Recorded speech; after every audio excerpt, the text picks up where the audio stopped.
வணக்கம். மாலை முரசு செய்திகளை விரிவாக பார்ப்பதற்கு முன் தலைப்புச் செய்திகளை பார்க்கலாம்.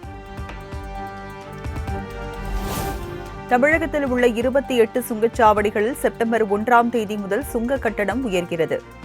கார், வேன், ஜீப்புகளுக்கு 5 ரூபாயும், ட்ரக், பஸ், பல அச்சுகள் கொண்ட வாகனங்களுக்கு 150 ரூபாய் வரை உயர்வதாகவும் அறிவிப்பு.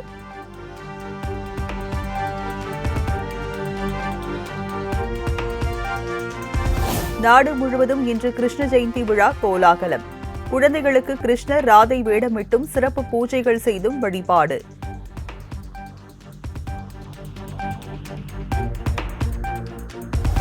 கிருஷ்ண ஜெயந்தியை முன்னிட்டு குடியரசுத் தலைவர் திரௌபதி முர்மு வாழ்த்து. கிருஷ்ணரின் தெய்வீக லட்சியங்களுக்கு நம்மை அர்ப்பணிக்க இந்த மகிழ்ச்சி திருவிழா தூண்டுகிறது எனவும் எக்ஸ் தளத்தில் பதிவு.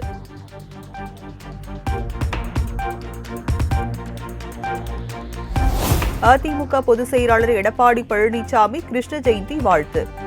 இந்த இனிய நாளில் நாடெங்கும் அன்பு, அமைதி, மகிழ்ச்சி பெருக வேண்டும் எனவும் அறிக்கை.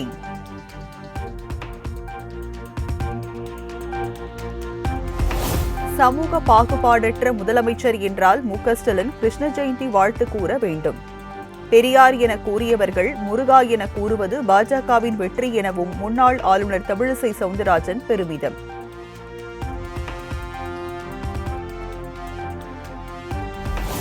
சென்னை இஸ்கான் கோயிலில் இன்று கிருஷ்ண ஜெயந்தி விழா கொண்டாட்டம். திரளான பக்தர்கள் குவிந்து வரும் நிலையில் ஏற்பாடுகள் தீவிரம்.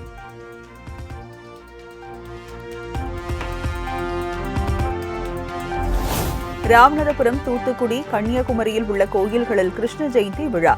திரளான சிறுவர், சிறுமிகள் கிருஷ்ணர், ராதை வேடமிட்டு வழிபாடு.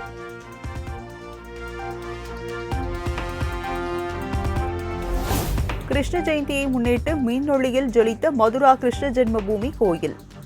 டெல்லி லட்சுமி நாராயண் கோயில் கோபுரங்களில் கண்ணை கவரும் வகையில் மின் விளக்குகளால் அலங்காரம்.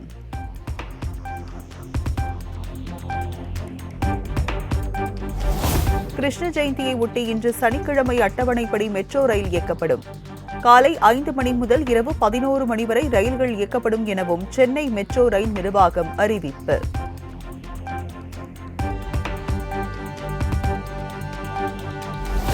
உழைக்காமல் பதவிக்கு வந்தவர் பாஜக மாநில தலைவர் அண்ணாமலை என அதிமுக பொதுச் செயலாளர் எடப்பாடி பழனிசாமி விமர்சனம். ஏதோ ஒரு வழியில் பதவி கிடைத்ததை வைத்து தலைக்கால் புரியாமல் ஆடி வருவதாகவும் கடும் தாக்கு. உடனடியாக பேட்டி கொடுப்பார், விமானத்தில் ஏறும்போது ஒரு பேட்டி கொடுப்பார், இறங்கும்போது ஒரு பேட்டி கொடுப்பார். ஆகவே எல்லாரும் உழைத்து பதவிக்கு வந்தவர், உழைக்காமல் பதவிக்கு வந்த ஒரே தலைவர்னா பாரதிய ஜனதா கட்சி தலைவர்.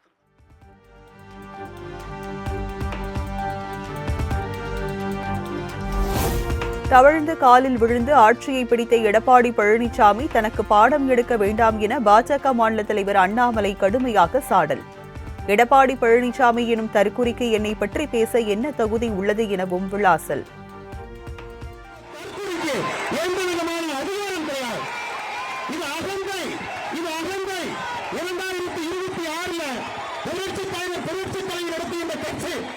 இதுபோன்ற கிழக்கு தலைவர்கள் என்று வழிநடத்திக் கொண்டிருக்கின்றீர்கள்.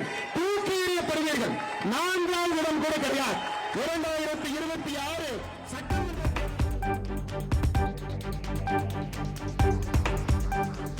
திமுகவுடன் எப்போதும் பாஜக கூட்டணி வைக்காது என பாஜக மாநில தலைவர் அண்ணாமலை அதிரடி. திராவிட கட்சிகளை அகற்றவே தன்னை மாநில தலைவராக நியமித்து உள்ளதாகவும் பேச்சு.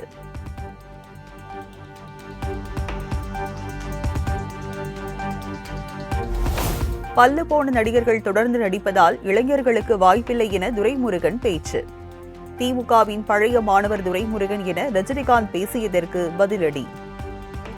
நடிகர்கள் எல்லாம் வயசாகி போய் பல் உழுந்து போய் தாடி வளர்த்து சாகர நிலைகள்லாம் நடிக்கிறதுனால இளைஞர்களுக்கு வாய்ப்பு இல்லாமல் இருக்கான் சொல்றதுக்கு. சார், அதே போல காயின் விவகாரத்தில் மத்திய அரசு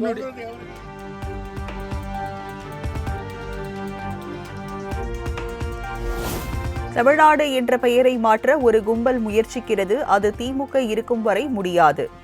சென்னை கலைவாணர் அரங்கில் நடைபெற்ற கலைஞர் நூற்றாண்டு விழாவில் அமைச்சர் உதயநிதி ஸ்டாலின் பேச்சு.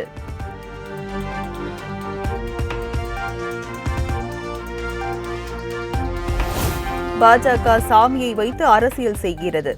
அரியலூரில் நாம் தமிழர் கட்சி ஒருங்கிணைப்பாளர் சீமான் விமர்சனம்.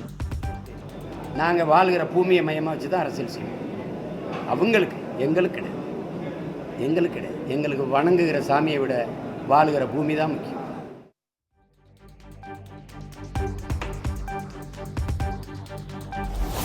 தலித் இந்த மண்ணில் முதலமைச்சராக முடியாத நிலை உள்ளது என கூறினேனே தவிர தனது ஏக்கம் மற்றும் இயலாமையால் கூறவில்லை. ஈரோட்டில் நடைபெற்ற நிகழ்ச்சியில் விடுதலை சிறுத்தைகள் கட்சித் தலைவர் திருமாவளவன் விளக்கம். ஆனாலும் ஒரு தலித் முதலமைச்சராக வர முடியாத ஒரு சோசியல் ஸ்ட்ரக்சர் இங்கே இருக்கு, வர முடியாது. இந்தியாவின் குடியரசுத் தலைவராக கூட திரௌபதி முர்மு என்கிற பழங்குடி பெண்மணி வர முடியும். ராம்நாத் கோவிந்த் என்கிற ஷெட்யூல் இனத்தை சார்ந்தவர் வர முடியும். KR நாராயணன் என்கிற ஷெட்யூல் வகுப்பை சார்ந்தவர் வர முடியும். ஆனால் இந்தியாவின் பிரதமராக வர முடியுமா?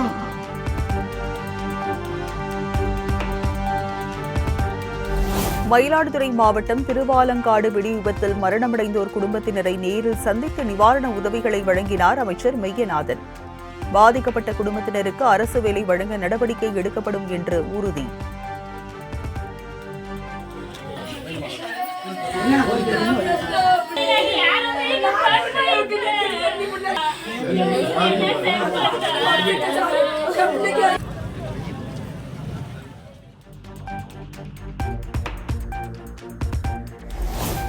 புதுக்கோட்டை மாவட்டம் கந்தர்வக்கோட்டையில் புதிய பேருந்தில் கோளாறு. பயணிகளை கீழே இறக்கி தள்ளி ஸ்டார்ட் செய்த அவலம்.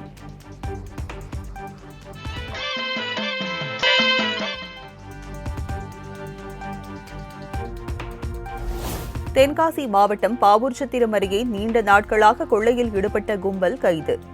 20 லட்சம் மதிப்பிலான தங்க நகைகள், ரொக்கம், 2 கார்கள், 7 செல்போன்கள் பறிமுதல்.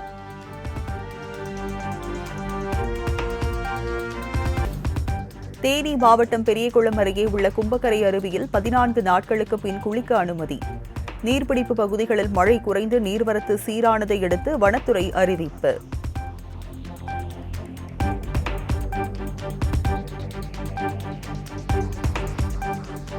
போலி பேராசிரியர் விவகாரத்தில் கல்லூரிகள் மீது குற்றவியல் நடவடிக்கை எடுக்க சிண்டிகேட் கூட்டத்தில் தீர்மானம். வாழ்நாள் முழுவதும் அண்ணா பல்கலைக்கழகத்தில் அங்கீகாரம் பெற்ற கல்லூரிகளில் பணிபுரியாத வகையில் தடை செய்யவும் முடிவு.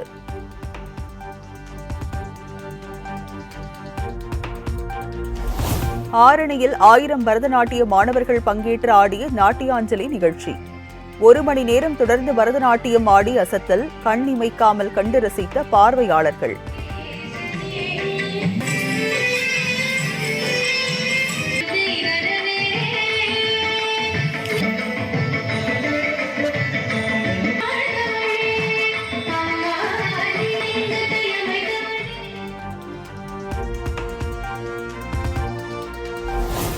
கோபிச்செட்டிப்பாளையம் அருகே நடைபெற்ற வள்ளி கும்மி ஆட்டத்தில் பங்கேற்ற திரளான பெண்கள்.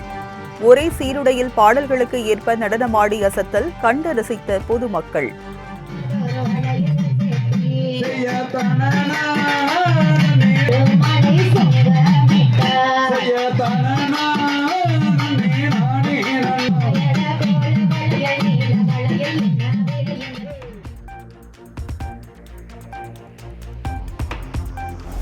பழனியில் உற்சாகத்துடன் நிறைவடைந்தது அனைத்துலக முத்தமிழ் முருகன் மாநாடு. கல்லூரி வளாகத்தில் அமைக்கப்பட்டுள்ள அரங்குகளை அடுத்த 5 நாட்கள் பொதுமக்கள் பார்வையிட அனுமதி.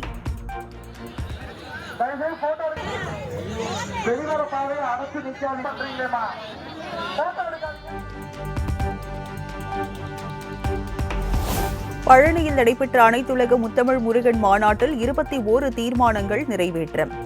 143 முருகன் கோயில்களில் 50 கோடி ரூபாய் மதிப்பீட்டில் திருப்பணிகள் தொடங்குவது உள்ளிட்ட தீர்மானங்கள் நிறைவேற்றம்.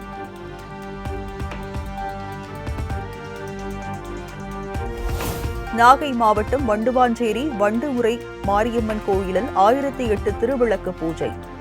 உலக நன்மை வேண்டி நடைபெற்ற பூஜையில் திரளான பெண்கள் பங்கேற்று வழிபாடு.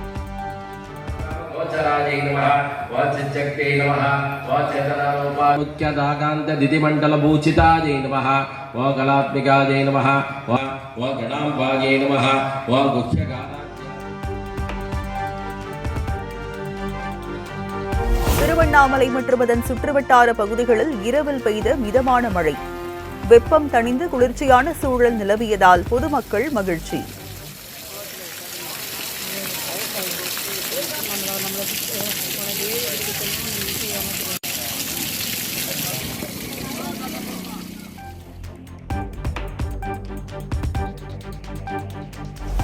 அடுத்த 5 நாட்களுக்கு தமிழ்நாடு மற்றும் புதுச்சேரியில் மிதமான மழைக்கு வாய்ப்பு. சென்னை வானிலை ஆய்வு மையம் கணிப்பு.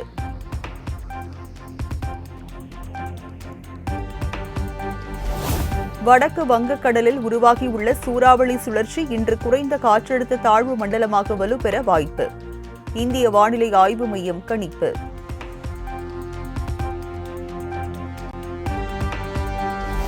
குஜராத் நவ்சாரி பகுதியில் கொட்டி தீர்த்த கனமழை.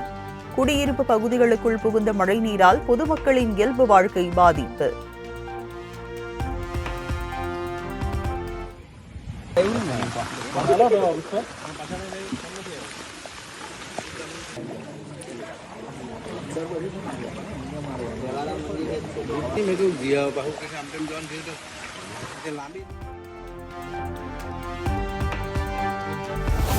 சட்டங்களை எளிமைப்படுத்துவதும் அவற்றை தெளிவுபடுத்தவும் மத்திய அரசின் கடமை. அனைவருக்கும் நீதி வழங்க நீதித்துறையில் புதுமைகளை புகுத்துவதும் நவீனப்படுத்துவதும் முக்கியத்துவம் வாய்ந்தது எனவும் பிரதமர் மோடி பேச்சு.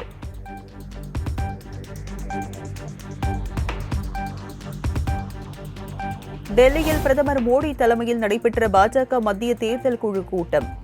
ஜம்மு காஷ்மீர், ஹரியானா சட்டப்பேரவை தேர்தலில் போட்டியிடும் வேட்பாளர்கள் பட்டியல் இறுதி செய்யப்பட்டதாக தகவல்.